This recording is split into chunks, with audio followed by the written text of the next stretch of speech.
亚当和杰米将为我们验证那些关于电影中特效的留言。节目开始，亚当和杰米自导自演了一出大戏，大概内容是杰米想要谋害亚当。第一步是使用毒蛇陷害，第二步是杰米开枪射杀，第三步是在亚当逃生车内放置炸弹。目的当时为了引出今天的留言，验证电影中的音效是否能够在现实还原。众所周知，电影中的音效是为了渲染影片，所以都是经过音效师的加工和修改。亚当也已经基本上理解了杰米的想法，那就是选取电影中常见的音效，如消声器的声音、爆炸声、击打声，并且最简单粗暴的去还原这些声音，比如直接击打、引爆，并且录制下这些声音，再和电影中的特效进行对比。杰米非常赞同亚当的想法，并早就摩拳擦掌的准备从击打声开始，这让亚当想起了巴掌可以醒酒的留言。当然，这次杰米不打算让他当小白鼠，于是他拿出了实验道具猪肉。很快，他们架好了猪肉，他们的音效产生的方式很简单，那就是亚当和杰米连续击打这个猪肉，并且使用定向麦克风进行声音录制，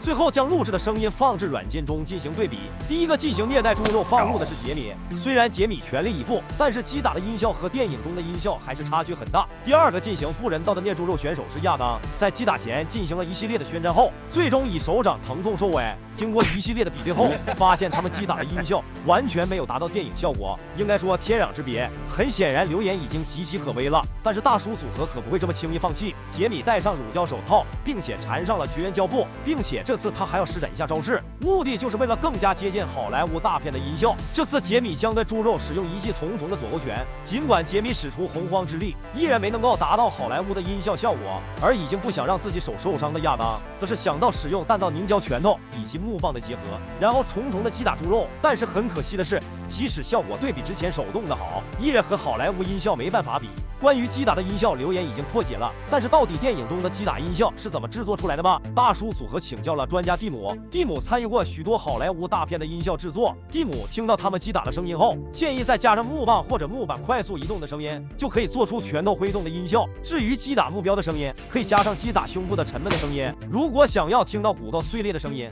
还可以增加捏碎核桃的声音。这就是好莱坞制造击打音效的过程。第二个特效音效是响尾蛇尾巴的响声。众所周知，响尾蛇是一种剧毒的蛇类，也非常具备美国西部的特色。节目中，大叔们在面不改色的玩弄着一种无毒蛇，但是为了完成留言，他们找来一名玩蛇的专家欧文。欧文带着响尾蛇就来了，他们要做的就是收集响尾蛇的响尾的声音。为了保证他们的安全，大叔们将响尾蛇放置在玻璃容器内。很快，他们就收集到了响尾蛇的声音，结果经过对比发现基本上都一样，所以留言是真的。第三个，他们要验证的和好莱坞经典的音效，手枪的消音器。于是大叔们来到了旧金山射击场，并且他们还请来了音效工作室的高级的声学家罗杰。罗杰多次帮助留言终结者。首先科普一下消音器的小知识，消音器就像是车子上的减震装置，它有一系列的隔音装置，可以减缓并且改变气体的流入方向，还能吸收大量能量和声音。但是这只是电影内的作用，在电影外它还有别的作用。首先明确的是，消音器不是杀手专用的，在军队和执法人员也会使用。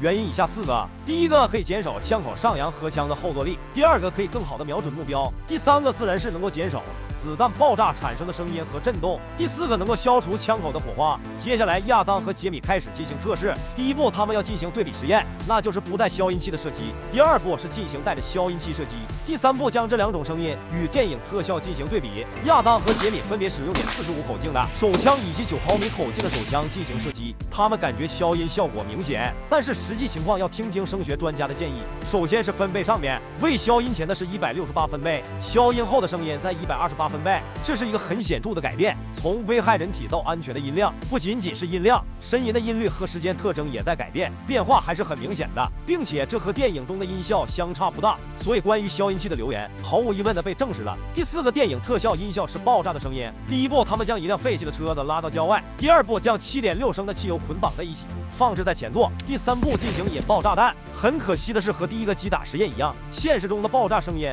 完全和电影中天壤之别。经过软件对比，可以明显的发现两者之间的不同。现实中的爆炸只有一个明显的波峰，能量集中在一个非常窄的低频范围内；经典的荧屏爆炸中波峰更低，而且能量范围分布的更加的广泛的频率上，并且持续时间更加持久。但是大叔组合并不想这样放弃，所以他们打算使用 C4 炸药进行测试，但是他们依然收获到完全不同的效果。所以毫无疑问流言是假的。据说把一个巨型的风扇对着船帆猛吹，然后船就可以自己行动。节目一开始破坏三人组就出现在一艘船上，卡莉非常兴奋，大壮似乎已经知道了流言内容。晕船的格兰特已经迫不及待的想要回到实验室，而卡莉显然想要趁热打铁，直接进行验证。但是今天海面上有风，所以根本无法判定是风扇导致了船运行，所以他们只能回到车间。其实这个流言和牛顿力学定律有着密切的关系，特别是牛顿第一定律提出，物体在不受外力作用时将保持其当前运动状态不变，而流言中的运动物体的船当前的运动状态是静止的，而外力则是作用于船的风力推动帆船前进，但是这明显和第一定律不符合。